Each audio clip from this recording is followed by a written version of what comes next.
Isang piraso lang na tinapay ang ibinigay niya. Pero makalipas ang 20 taon, may bumalik na hindi niya inaasahan.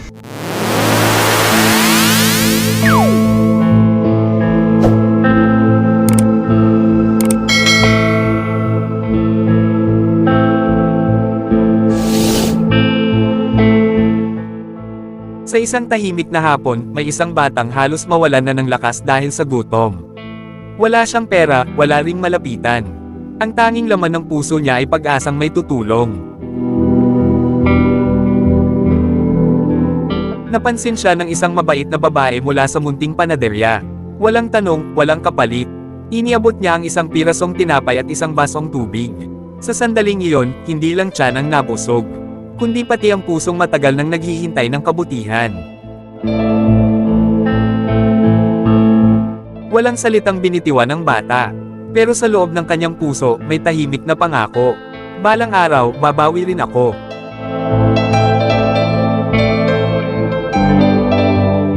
Lumipas ang 20 taon.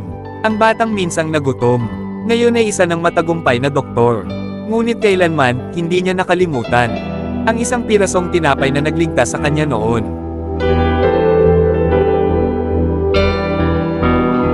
Isang araw, may dinalang matandang pasyente sa ospital. Siya'y mahina at walang kakayahang magbayad. Nang makita ng doktor ang pangalan ng pasyente, biglang bumalik ang alaala ng nakaraan. Walang sinabi ang doktor. Tahimik niyang binayaran ang lahat ng gastusin. Sa resibo, may nakasulat na simpleng mensahe. Bayad na ito ng isang pirasong tinapay, 20 taon na ang nakalipas. Hindi niya akalaing ang munting kabutihan na ginawa niya noon ay babalik ng higit pa sa kanyang inaasahan. Dahil ang tunay na kabutihan hindi kailanman nawawala, bumabalik ito sa tamang panahon.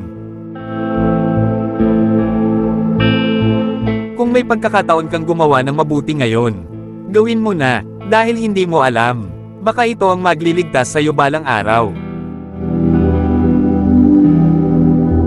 Isang batang nagutom, isang pirasong tinapay, at isang kabutihang bumalik makalipas ang 20 taon. Ang kwentong ito ay paalala na ang maliit na tulong ay may malaking epekto sa hinaharap.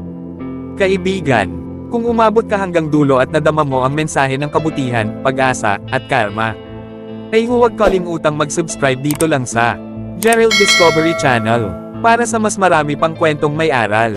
Thank you for watching and supporting Gerald Discovery Channel. Abangan every Friday at 7 p.m.